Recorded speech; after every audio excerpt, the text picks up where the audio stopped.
La 6e période de l'histoire de l'Église où notre Seigneur Jésus-Christ se fit connaître est celle de Philadelphie, qui est la période missionnaire, lorsque l'Évangile commença à se répandre dans le monde. Apocalypse 3:7.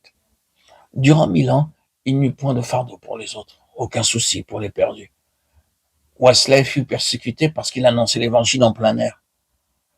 Ici, le Seigneur se présente comme celui qui ferme et aucun homme n'ouvrira. Ce qu'il ouvre, aucun homme n'a le pouvoir de le fermer. Une jeune gitane se trouva une fois dans l'atelier d'un artiste. Il y avait là un tableau de la crucifixion. La pauvre fille n'avait jamais vu une telle peinture. Elle demanda à l'artiste la signification de cela. Alors qu'elle entendait l'histoire de l'amour de Christ et de son sacrifice, elle accepta le salut et naquit de nouveau. Au moment de sa mort, elle envoya chercher l'artiste pour le remercier de lui avoir parlé de la mort de Christ, pour la joie et la paix que cela lui avait apporté. L'artiste savait qu'il n'avait pas accepté pour lui-même le salut dont il lui avait parlé. Pendant des jours, cette pensée fut en lui, jusqu'à ce qu'à la fin, il se tourna aussi vers Christ et accepta son salut. Il peignit alors un autre tableau de la crucifixion et écrivit à ces mots en dessous: « J'ai fait tout cela pour toi, et toi, qu'as-tu fait pour moi ?» Quelques années plus tard, un jeune comte débauché visita la galerie où le tableau était exposé.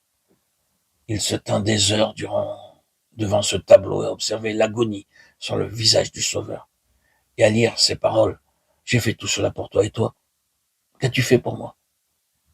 Il sortit alors transformé, déposa toutes ses richesses aux pieds de Christ et fonda la mission morave pour annoncer la bonne nouvelle de ce salut aux autres.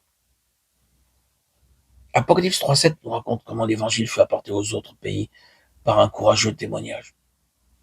Alors que nous prêchons avec autorité, une porte ouverte se trouve devant nous, qu'aucun homme ne peut fermer.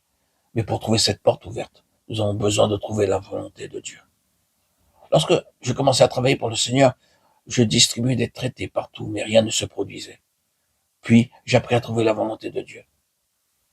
N'essayez pas d'ouvrir les portes là où elles sont fermées. Trouvez d'abord où Dieu veut que vous alliez. Ne vous laissez pas influencer par le temps. Un jour, alors que je prêchais sous la pluie, des âmes naquirent de nouveau. Les chrétiens de nom vous tourneront en ridicule, mais plus tard ils reconnaîtront que Dieu est avec vous. Apocalypse 3:10 nous dit que l'ennemi sera très actif dans les temps qui viennent, mais la persévérance et l'endurance aideront à vaincre. Matthieu 24:13. Au verset 11, le Seigneur annonce qu'il nous a donné la fraction du pain semaine après semaine pour préparer nos cœurs à sa seconde venue. Nous voyons dans 1 Corinthiens 11:26 que la table n'est pas une cérémonie ou une coutume. Elle nous aide à veiller et prier jusqu'à ce qu'il vienne. La promesse accordée au vainqueur dans le verset 12 a 4 aspects. Le vainqueur sera une colonne dans le temple de mon Dieu, une source de force pour les autres croyants. Il portera le nom de la ville de mon Dieu et mon nom nouveau, et par-dessus tout cela le nom de mon Dieu. Un nouveau nom signifie que nous avons gagné l'approbation de Dieu. Le nom d'Abraham fut changé au bout de 25 ans.